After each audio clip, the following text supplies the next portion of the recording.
Welcome to a pathway of understanding through the gates of wisdom and peace. Abdul Rahim Green. Many people claim that what they have is from God. But the question is, can they prove it? If you are looking for certainty in an uncertain world, or maybe you're just curious, why do Muslims believe what they believe? To find out more, do not miss our fascinating and challenging series, The Proof that Islam is the Truth. Join Abdul Rahim Green in The Proof that Islam is the Truth, next on Peace TV.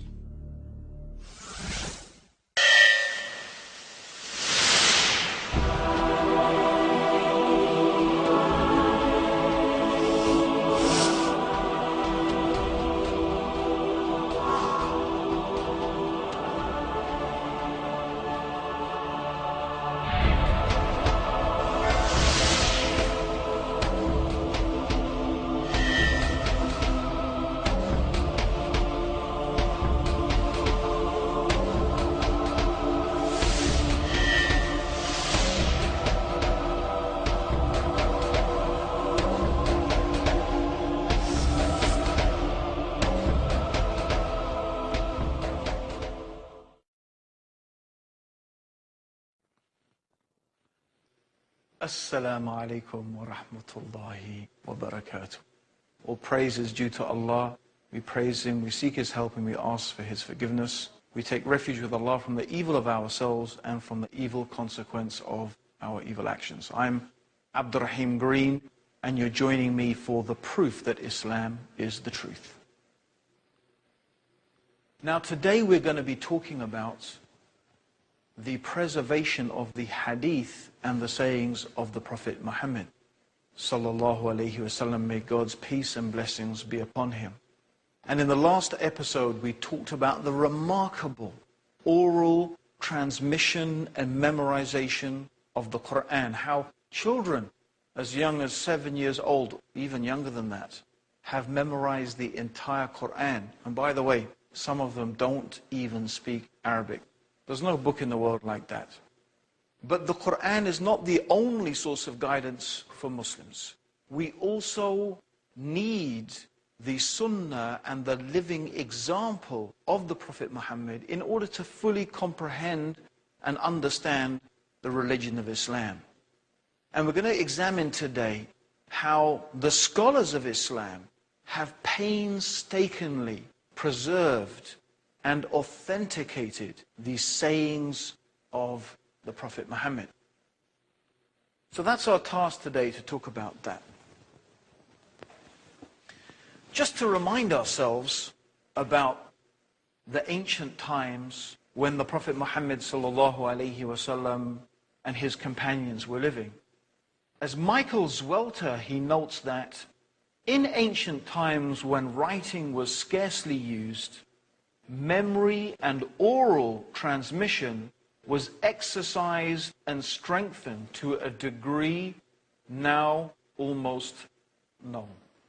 It was very common in those days for people to memorize and to transmit the sayings of their ancestors in an oral form, much more so than in a written form. And therefore, the ability to memorize accurately was much more strongly formed than it is today. Many people today don't really fully comprehend because we are not really used to that method of retaining information. And therefore, in terms of memory and training our memory, it tends to be very weak. We prefer to record things on our hard disk, for example, or on bits of paper. But in those days, people tended to memorize things in their minds. Now, first of all, sometimes we find that people have not fully comprehended the importance of the Sunnah of the Prophet. What is this Sunnah of the Prophet? What do we mean by Sunnah? Well, the word Sunnah in Arabic means way. It's the prophetic way. the way that the Prophet Muhammad sallallahu alaihi wasallam, may God's peace and blessings be upon him, the things that he said, the things that he did, and the things that he approved of, all of this is called the Sunnah. And the Sunnah is preserved in what is called the Hadith. Hadith means literally story. The Quran is also referred to as a Hadith. In fact, it is the best Hadith, the best story, the best narration. But generally in Islamic law, the sayings of the Prophet Muhammad, the Sunnah of the Prophet Muhammad, is recorded in the Hadith. So the Hadith is the term for those things or those writings in which the actions, the sayings, the approvals of the Prophet sallallahu alaihi wasallam, the Prophet Muhammad, may God's peace and blessings be upon him, were recorded. Now there are numerous books of Hadith because, of course, there are so many things that the Prophet Muhammad, may God's peace and blessings be upon him, said, and so many things he did. We have to remember that the message, the messengership and the prophethood of Muhammad, may God's peace and blessings be upon him, lasted a period of 23 years. So that's a lot of stuff. 23 years of what the Prophet did, what he said, what he approved of. So there are, of course, so many narrations, so many hadith of the Prophet Muhammad. And the whole issue of the hadith is compounded by the fact that many people, after the death of the Prophet Muhammad, may God's peace and blessings be upon him, began to fabricate and began to invent lies about the Prophet. And they began to say that the Prophet Muhammad, may God's peace and blessings be upon him, said this, and the Prophet Muhammad said that. You can imagine, every person who sold rice, for example, realized that, well, you know, a good way to sell more rice is by saying, the Prophet said, eat rice. Rice is good for you. So if everyone thinks that rice is good for you and that the Prophet said that, then more and more people are going to buy rice.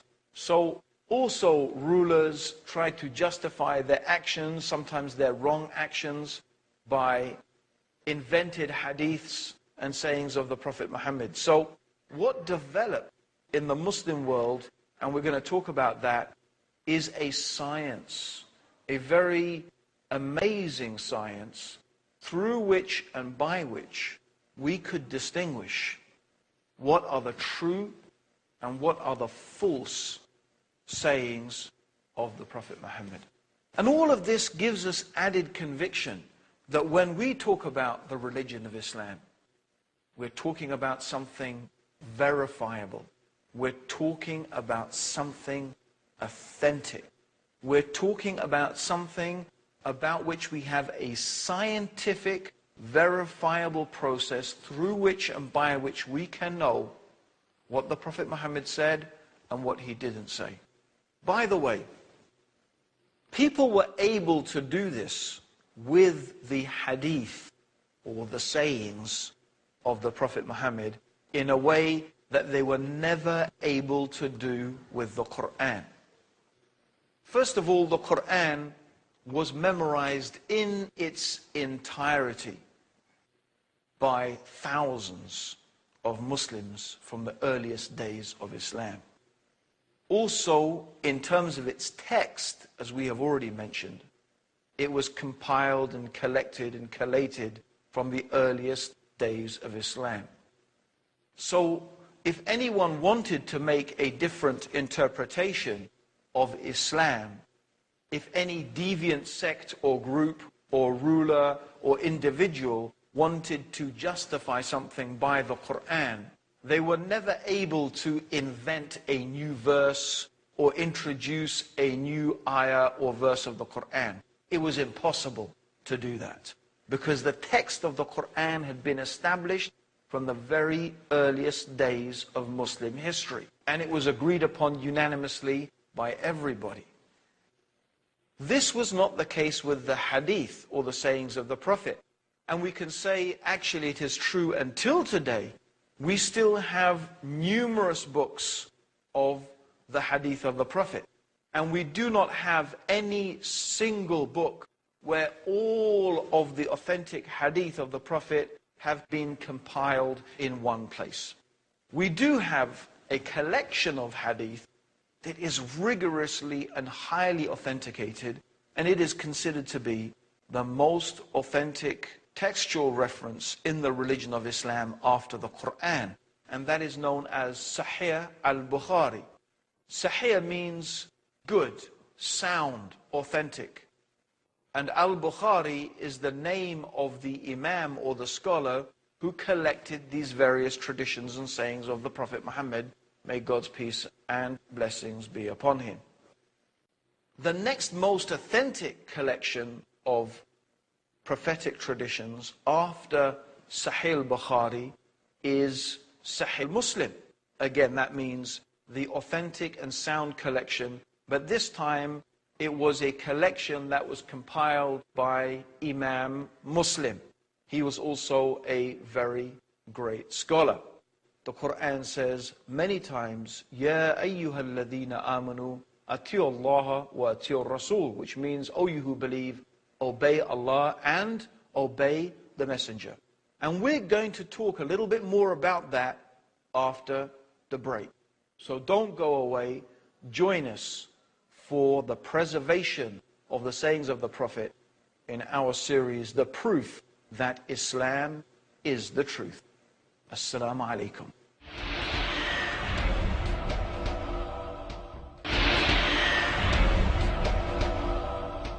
Assalamu alaikum wa rahmatullah. May the peace and blessings of Allah be upon all of you. Welcome back to The Proof That Islam is the Truth. And today we're talking about the preservation of the hadith, or the sayings of the Prophet Muhammad. And we were talking about how important the sunnah and the example of the Prophet Muhammad is in understanding the religion of Islam. It's really essential to it. In fact, we find that many of the most important and essential basic acts of worship in Islam would not be fully defined just by reference to the Quran.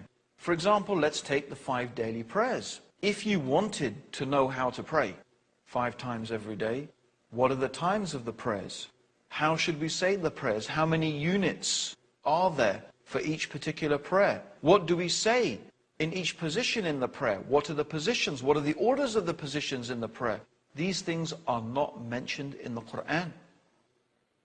The only way that we know about these things is through the preservation of the example of the Prophet Muhammad, may Allah's peace and blessings be upon him.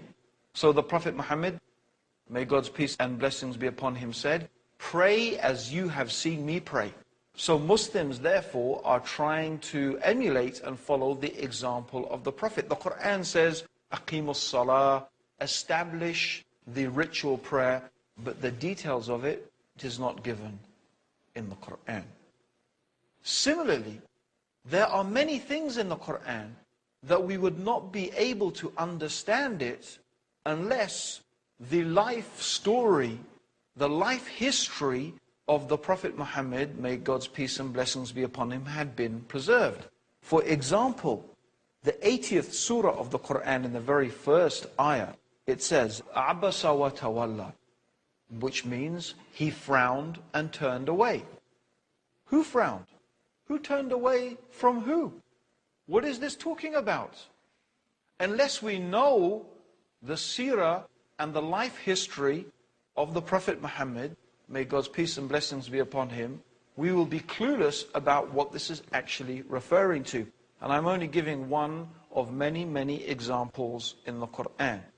In fact, the Quran itself stresses the importance of referring to the Prophet Muhammad, may God's peace and blessings be upon him, many, many times. Indeed, in one particular verse, Allah swears by himself. Nay, no, by Allah, they can have no faith. Their faith is not true, it's not real, unless they make you, Muhammad, a judge in all disputes between them, and find no resistance in their hearts, and submit with the fullest submission. In this verse, Allah is making it very clear that if a person is truly a believer in Allah and a believer in the last day, they will make the Prophet Muhammad, may God's peace and blessings be upon him, a judge in their disputes. And they will be happy with his decisions. Also, Allah subhanahu wa ta'ala tells us in the Quran that whatever the Prophet gives you, you must take it. Whatever the Prophet orders you to leave, you must leave it. The Quran tells us that the Prophet Muhammad, may God's peace and blessings be upon him, did not speak from his own desires. It is nothing except a revelation that has been revealed. So these references in the Quran make it absolutely clear that the Sunnah, the example of the Prophet Muhammad, is an intrinsic part of understanding the religion of Islam. Now let's look at some of the ways in which the Sunnah of the Prophet Muhammad has been preserved. First of all, the Sunnah, or the example of the Prophet, is a very practical thing. Let's remember this. For Muslims, the Prophet Muhammad is the best example of how to be as a human being. In fact, the Quran references that in the 33rd chapter of the Quran, in the 21st ayah. The Quran tells us, the meaning of which is, verily, most certainly, in the messenger of God is a most excellent example for anyone who believes in God and the last day. So the Quran is telling us that in the example, in the life, in the pattern of the Prophet Muhammad, may God's peace and blessings be upon him, is a good example, a way to follow for anyone who believes in God in the last day. So Muslims, of course, they believe in Allah, and they believe in the last day, the day of judgment, the accountability, the hellfire, the paradise. They believe in that. So therefore they will try their best to emulate the example, the manners, the behavior of the blessed Prophet Muhammad sallallahu alayhi wasallam. So the Sunnah, the example of the Prophet, was applied in people's lives. It was not only memorized in the sense that I heard the Prophet say this, I saw the Prophet do that. They themselves applied it practically. For example, the Prophet Muhammad, may God's peace and blessings be upon him, said, if it wasn't a burden, if it wasn't going to be such a difficult thing for my nation, I would have made the use of the toothstick, brushing the teeth, an obligation upon the Muslim nation. And the Prophet himself used to frequently use the toothstick. He used to use it in the morning, in the evening, before he came out of the house, before he prayed. And his companions practically followed that example. And that practical example was followed by their children. And that was followed by their children.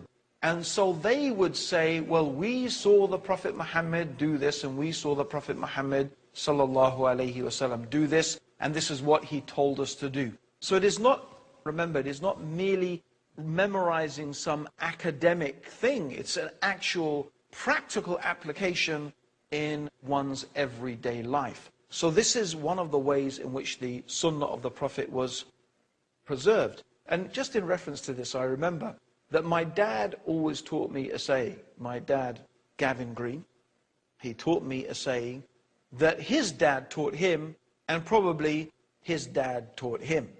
And that was a little phrase he uses, R-A-U.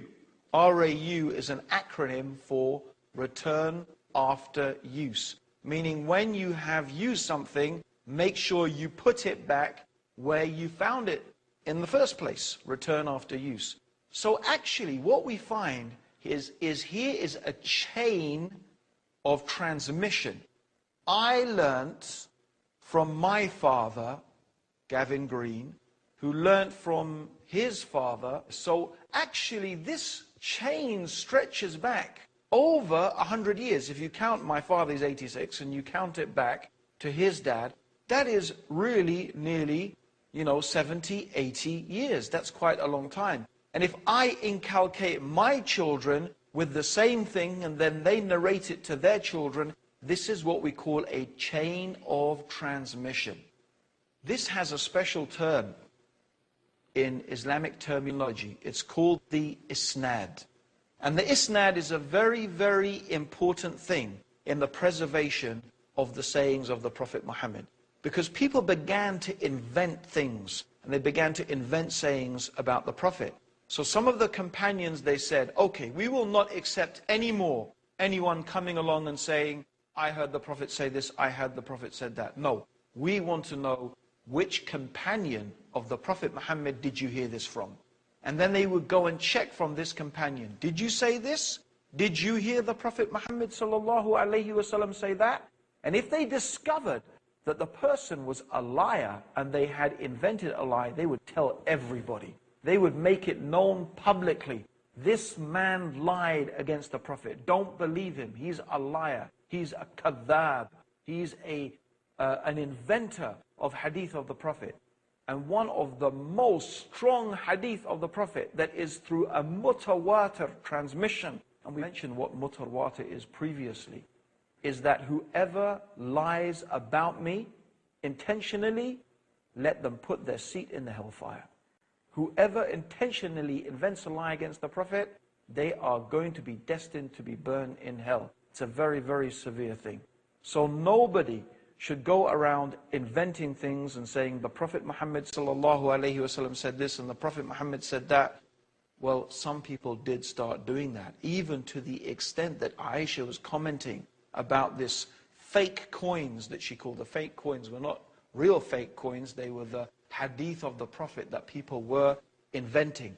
So the companions, they said, no, we want to know who said it. Where did you learn it from? Give us the isnad. And this is where the chain of narrators developed. And from that, the scholars started to study. Did this person meet that person? Was he truthful? Was he honest? Did he have a good memory? Was he a pious person? They began to check the character and the personality of every single person in this chain of narrators. And they did this in order to authenticate and make sure that every person in this chain was trustworthy, that either these people in the chain had met each other and had learned this hadith from each other. And they did all of this to ensure that there was a process in place through which and by which we could determine who and what were the things that the Prophet Muhammad, may God's peace and blessings be upon him, what did he really say, and what are the things that we have some doubts about whether he said it or not, and what things that, have been invented and lies attributed to the Prophet Muhammad sallallahu alaihi wasallam. Of course, this is really a very huge and extensive subject. It's really a science. It's something that people have dedicated their whole lives to, is to studying the science of the transmission and the accurate and authentic transmission of the sayings of the Prophet Muhammad. But of course, there have been scholars throughout the ages, Muslim scholars, who have dedicated their lives to this science. And they have compiled books, authentic books, like those I have already mentioned, like Sahih al-Bukhari and Sahih Muslim and the Sunan of Abu Dawud and the Sunan of Nasa'i. There are, anyway, a number of collections of books. When I say collections, but they are books where the hadith of the Prophet have been collected and they have been authenticated by the scholars of the hadith. So like I say, it is a very extensive subject, but all of this is to assure us that when we say a hadith of the Prophet is authentic, it's sahih, you can be sure that is something the Prophet Muhammad really did say or he really did do. That's it for this episode, the preservation of the hadith of the Prophet. I hope you're going to join us next time for our proof that Islam is the truth.